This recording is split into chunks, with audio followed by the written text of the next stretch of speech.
100க்கு 4 வாங்கியிருக்கானே, இவனை போய் கண்ணாப்பின்னான்னு திட்டலான்ட்டு போகிறேன். அவன் என்ன செய்கிறான், இந்த பேப்பரை எடுத்து ஒவ்வொரு தட்டியாக காட்டுறான் சார்.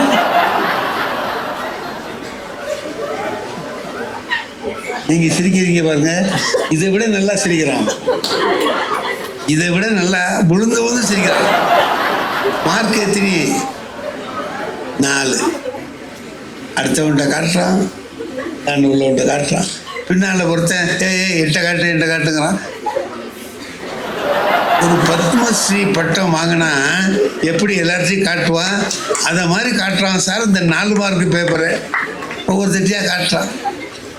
எனக்கா ஆத்திரம், சிரிப்புன்னா அவனுக்கு தாங்க முடியாத சிரிப்பு, ஒழுங்கு சிரிப்பு. இல்லை, அறிவு இருக்கா? நீ 4 மார்க் தான் வாங்கியிருக்கிற, வெக்கப்பட்டு தலை குனிஞ்சு உட்காந்துருக்க வேண்டாம்? சந்தோஷமா இருக்கிற, அவன்கிட்ட விட்டெல்லாம் காட்டிட்டு கும்மாளம் போடுற, வெக்கமா இல்லை உனக்கு? அறிவில்லை உனக்கு? அம்மா அதுக்கு இல்லை சார், 4 வாங்கி. ஏன் சார் நீங்க? அதுக்கு இல்லை சார், அதுக்கும் சிரிக்கிறான், எல்லாத்தையும் சிரிக்கிறான். இதுக்குடா சிரிக்கிறேன் அப்படின்னா, ஒன்றும் இல்லை சார், இதுக்கு எப்படி 4 மார்க் வந்ததுன்னு நினைச்சு நான் ஆச்சரியப்பட்டு.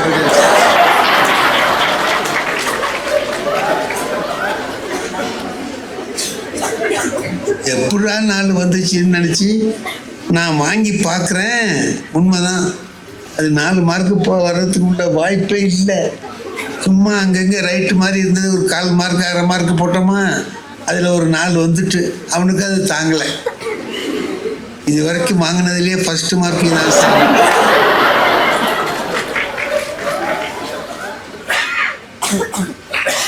நான் திட்டிட்டு வந்துட்டேன்னு வைங்க. இப்போ நான் நினச்சி பார்க்குறேன், அவர் சொன்னார் எல்லாரும் நம்மகிட்ட படித்தவங்க பூராவும் ஐஏஎஸ் ஆயிருக்கான், ஆனது நான் தான் காரணம் அப்படின்னு நீங்கள் சொன்னீங்கன்னா, 4 மார்க் வாங்கினதுக்கு யார் காரணம்? 98 ஆக்குனது நான் தான். இல்லையாம்மா? 98 வாங்கினதுக்கு நான் தான் காரணம்னு நான் நினச்சி மகிழ்ச்சி அடைஞ்சேன்னா, 4 வாங்கினதுக்கு யார் காரணம்? அதுவும் நான் தானே. என்கிட்ட தானே அவனும் படித்தான், நான் அவனுக்கும் தானே சேர்த்து பாடம் நடத்தினேன். அப்புறம் எப்படி அவனுக்கு 4 வந்தது, அவனுக்கு எப்படி 98 வந்துச்சு? இப்போ என் கையில் இருக்கா மார்க் வாங்குறது, அவங்க கையில் இருக்கா? அவங்க கையில் இருக்கு. மாணவர்களாகிய உங்கள் கையில தான் இருக்கு மார்க் வாங்குறது.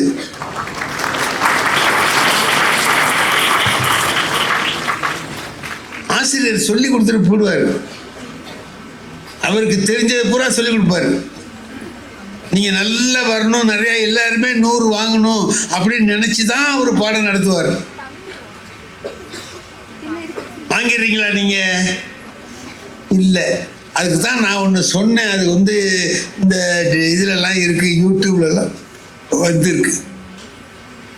நான் சொல்லுவேன், என்கிட்ட படித்தவர் டிஐஜியாக இருந்தார். டிஐஜி அவர் பேர் முருகன்னு பேர். அவர் என்கிட்ட படித்தவர். ஒவ்வொரு தடவையும் அவர் எப்போது ஃபோனில் பேசுவார், கொள்ளுவார். அதெல்லாம் பார்க்கறதுக்கு எனக்கு மகிழ்ச்சியாக இருக்கும். திருவாரூர்லேயே படித்து வந்தவர் ஒருத்தர் ஐஏஎஸ் ஆனார். அவர் ராஜராஜன், அவர் என்கிட்ட படித்த மாணவர் தான். அவர் உங்களால் தான் சார் வந்தேன்னு சொல்லுவார். அவரும் அந்த போலீஸ் ஆஃபீஸரும் நான் உங்களால் தான் சார் வந்தேன்பார். கேட்குறதுக்கு பாதாம் அல்வா சாப்பிட்ட மாதிரி இருக்கும், ஒரே சந்தோஷமாக இருக்கும். நம்மகிட்ட படித்தவங்கெல்லாம் இப்படிலாம் ஆயிட்டான் போனவன். ஒரு டீ கடைக்கு டீ குடிக்க போனேன். அங்கே ஒரு டீ கிளாஸ் கழுவிக்கிட்டு இருக்கிறான். நான் பார்த்தா அவனை எங்கேயோ பார்த்த மாதிரி இருந்துச்சு. நான் பார்த்த மாதிரி இருக்க, நான் அவனை கவனித்தேன்.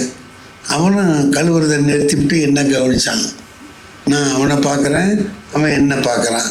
இப்படி பார்த்துட்டே இருந்தோம். கடைசியில் கேட்டான், என்ன சார் பார்க்குறீங்கன்னு கேட்டான். இல்லைப்பா, உன்னை எங்கேயோ பார்த்த மாதிரி இருக்கே. என்ன எங்கேயோ பார்த்த மாதிரி? என்ன உங்கள்கிட்ட தானே சார் படித்தேன். என்கிட்ட படிச்சுட்டு ஏன்டா இந்த வேலைக்கு வந்திருக்கேன்னு. அது என் சொந்த திறமையில தேடிக்கிட்ட வேலை என்ன. அப்படின்னா என்ன அர்த்தம் தெரியுமா? உங்ககிட்ட படித்ததோடு இருந்திருந்தா இந்த வேலைக்கு நான் லாயக்கு இல்லாமல் போயிருப்பேன். என்கிட்ட ஒரு திறமை இருந்ததுனால இந்த வேலைக்கு வந்தேன்னு சொல்லி சொல்கிறேன். இப்போ இவனை நினைச்சு நான் வருத்தப்படுறதா, அவங்கள நினைச்சு பெருமைப்படுறதா? பாருங்க, அவங்களெல்லாம் பார்க்குற போது ஒரு பெரிய ஆஃபீஸர் டெல்லியில் தமிழ் சங்கத்தில் பேச போயிருக்கேன். நான் இந்த மாதிரி இன்னும் 2 பேர் எல்லாம் உட்காந்து மேடையில் உட்காந்துருக்குறோம். எதுக்கு அவங்க மாரி உட்காந்துருக்காங்க எல்லாரும்? இப்போ ஒருத்தர் வர்றார், யாரோ ஒருத்தர் வர்றார். அத்தனை பேரும் எழுந்துச்சு நிற்கிறாங்க. அவரை கண்ட உடனே அத்தனை பேரும் எழுந்துச்சு நிற்கிறாங்க. எல்லாரும் நிற்கிற போது நான் மட்டும் உட்காந்துருக்க முடியுமா? நானும் எழுந்துச்சு நின்றுட்டேன். கிடுக்கிடுன்னு ஒரு மேடையில் ஏறி இங்கேருந்து வந்தார். வந்தவர் என்ன பண்ணார்? டக்குன்னு என் காலை தொட்டு கும்பிடுறார். யார் வந்தவர்?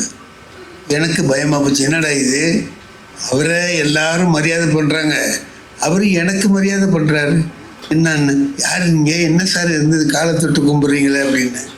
ஏன் சார், நான் உங்கள்கிட்ட தானே சார் படித்தேன்னாரு. என்கிட்ட படிச்சிங்களா? எப்போ படிச்சிங்க? எனக்கு மாங்குடி சார், ராமமூர்த்தின்னு பேர். இங்கே நான் வந்து இங்கே சென்ட்ரல் கவர்மெண்ட்டில் செக்ரட்டரியாக இருக்கேங்கிறார். செக்ரட்டரியாக இருக்கேங்க. அவர் பெரிய மனுஷங்கிறதுனால எல்லாரும் மரியாதை செலுத்துகிறாங்க. அவர் வந்து என்கிட்ட சொல்கிறார். இப்போ எனக்கு என் மனசு எப்படி இருக்கும்? நான் ஒரு செக்ரட்டரியை நான் உருவாக்கிட்டேன். நான் ஒன்றும் உருவாக்கலை, அவர் தான் உருவாகிட்டார். அவரே உருவானது தான். ஆகையினால என்னுடைய வாழ்க்கையில் நினச்சி பார்த்தோம்னா கூட எப்படி இருக்குன்னு கேட்டிங்கன்னா, பெரிய சாதனை செஞ்சது மாதிரியும் இருக்குது, ஒன்றுமே செய்யாதது மாதிரியும் இருக்குது. 2 பேர் பெரிய பெரிய பதவியில் இருக்கிறவங்கள பார்க்குற போது மனசு பரவாயில்ல, நான் வாத்தியார் வேலைக்கு வந்து நல்ல காரியம் செஞ்சுருக்கிறேன், நல்ல சாதனைகள்லாம் நான் செஞ்சுருக்கிறேன் அப்படின்னு நினைக்கிறதும் தோணுது. இந்த கிளாஸ் கழுவுறவனை பார்த்தா, இதை விட திருவாரூர் பஸ் ஸ்டாண்டில் ஒருத்தன் ஒரு மூளை சரியில்லாமல் ஒரு பையன் லூஸ் மாதிரி நின்றுக்கிட்டு இப்படி அலைஞ்சிக்கிட்டே இருந்தான். நான் போகிறேன், என்னை காமிச்சு சொல்கிறான், இவர் தான் எங்கள் வாத்தியார், இவர் தான் எங்கள் வாத்தியார், இவர் தான் நான் படித்தேன். எனக்கு அவன் தெரியும், அவன் என்கிட்ட படித்தவன் தான். அவன் என்னமோ அப்படி ஆயிட்டான், என்னால் இல்லை, அவனாவே அப்படி ஆயிட்டான். அது அவன் ஆனதுக்கு நான் காரணம் கிடையாது, அவன் என்னமோ ஆயிட்டான். எங்கள் வாத்தியார் தான், எங்கள் வாத்தியார் தான். நான் அப்படியே மெதுவாக வந்து அவன் கண்ணில் படாமல் போயிடுவோன்ட்டு கிட்ட வந்துட்டான். சார் எப்படி அப்படின்னா, வாடாப்பா என்ன விஷயம் அப்படின்னு. உங்கள்கிட்ட தான் படித்தேன் அப்படின்னா. அது ஏன் சும்மா சும்மா சொல்கிறேன்? நல்ல விஷயத்த சும்மா சும்மா சொல்லலாம், இது சங்கடமான விஷயத்தை எதுக்குடா சொல்கிறேன் அப்படின்னு. ஒரு டீ குடிக்கணும், காஃபி கொடுத்துரு, காசு கொடுத்துட்டு போங்க. பையில் பார்த்தா 20 ரூபா இருந்துச்சு. சரி 20 ரூபா நோட்டு அவன்கிட்ட கொடுத்துட்டு திரும்பி இங்கே தான் வருவேன். அப்போவும் மறுபடியும் இவர் தான் எங்கள் வாத்தியார்னு சொல்லாத, அதுக்கும் சேர்த்து பணம் கொடுத்துட்டேன், இதோட இருந்துக்கிறா அப்படின்னு சொன்னேன். அவனுக்கு லஞ்சம் கொடுத்து நான் வாத்தியார்னு சொல்லாதடாங்கிறேன். வாத்தியார்னு சொல்லாதேங்கிறதுக்கு அவனுக்கு 10 ரூபா கொடுக்குறேன். இப்போ வாழ்க்கை எப்படி இருக்குது? இன்பமாக இருக்குதா இல்லை துன்பமாக இருக்குதா?